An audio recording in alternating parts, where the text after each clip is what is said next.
बिस्मिल्लाहिर्रहमानिर्रहीम। अस्सलाम वालेकुम। मौसम सरमा की आमद के साथ ही बालों में हमें बहुत ज़्यादा खुश्की और सिकरी देखने को मिलती है, जो बहुत परेशान करती है, और इसे छुटकारा पाने के लिए तरह तरह के ऑयल इस्तेमाल किए जाते हैं, मुख्तलिफ रेमेडीज़ यूज़ की जाती हैं। तो आज की इस वीडियो में इस परेशानी से निजात के लिए एक बहुत ही आसान चीज़ मैं आपको तजवीज़ करने वाला हूँ, जिसके इस्तेमाल के साथ इंशाल्लाह यकीनन इस परेशानी से निजात पाई जा सकती है। वो बेहतरीन चीज़ है रोगने ज़ैतून। ज़ैतून की इफादियत पर हम कुछ बात करते हैं, लेकिन सबसे पहले मैं आपको बताना चाहूँगा कि ज़ैतून वो बाबरकत दरख्त है जिसका अल्लाह रब्बुल इज़्ज़त ने कुरान करीम में तज़किरा किया है। अबू हुरैरा रज़ी अल्लाह तआला अन्हु से रिवायत है कि नबी सल्लल्लाहु अलैहि वसल्लम ने फरमाया, ज़ैतून का तेल खाने में और बालों में लगाने के लिए इस्तेमाल करो, क्योंकि ये बरकत वाले दरख्त से हासिल होता है। और सैयदना अब्दुल्लाह बिन उमर रज़ी अल्लाह तआला अन्हु बयान करते हैं कि रसूलुल्लाह सल्लल्लाहु अलैहि वसल्लम ने फरमाया, रोगने ज़ैतून सालन के तौर पर इस्तेमाल करो और इसे बालों में और बदन पर भी लगाओ,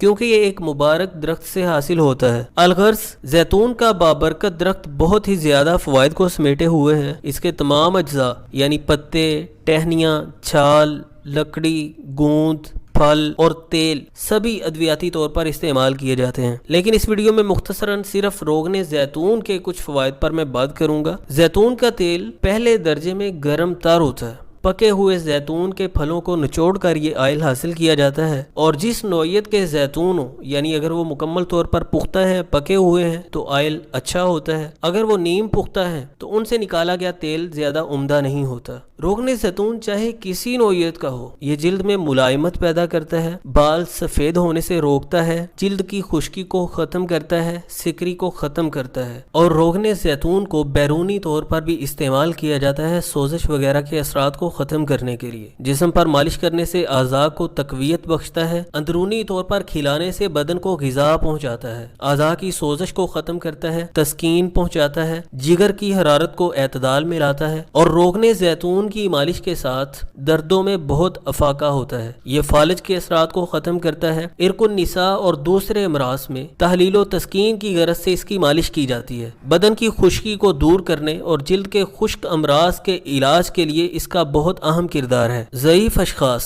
खास तौर पर लागर और कमजोर बच्चों को रोगने ज़ैतून की मालिश की जाए तो ये उनके जिस्म में जज़ब होकर तग़ज़िया बख्शता है, ज़ौफ़ और लागरी को दूर करता है, बदन को तक़वियत पहुँचाता है। और गर्म तर होने के बायस रोगने ज़ैतून बा को भी तक़वियत देता है। कुरूह मकद यानी मकद के मुकाम पर जख्मों का बन जाना, शिका के मकद, खुश्की के बायस मकद का फट जाना और कोलन जैसे तकलीफ दे मसाइल में रोगने ज़ैतून का इस्तेमाल बहुत मुफीद रहता है। और अगर रोगने ज़ैतून के इस्तेमाल के साथ तबीयत में कुछ गिरानी महसूस हो तो इसके मुज़िर असरात को ख़त्म करने के लिए साथ शहद का इस्तेमाल मुफीद साबित होता है। उम्मीद करता हूँ कि ये कुछ बातें आपके लिए फ़ायदेमंद साबित होंगी। आप खुश्की, सिकरी और जिस्मानी दर्दों से निजात के लिए रोगने ज़ैतून का इस्तेमाल करके इससे फ़ायदा उठाएंगे। दूसरों के भी फ़ायदे के लिए वीडियो को ज़्यादा से ज़्यादा शेयर कीजिए, लाइक कीजिए, कमेंट सेक्शन में अपनी राय का इज़हार कीजिए कि वीडियो आपको कैसी लगी। और अगर आप चैनल पर नए हैं तो सब्सक्राइब का रेड बटन ज़रूर दबा दें, ताकि जब भी मैं कोई फ़ायदेमंद वीडियो अपलोड करूँ आपको नोटिफिकेशन मिल जाए। मिलते हैं नेक्स्ट वीडियो में। अल्लाह हाफिज़।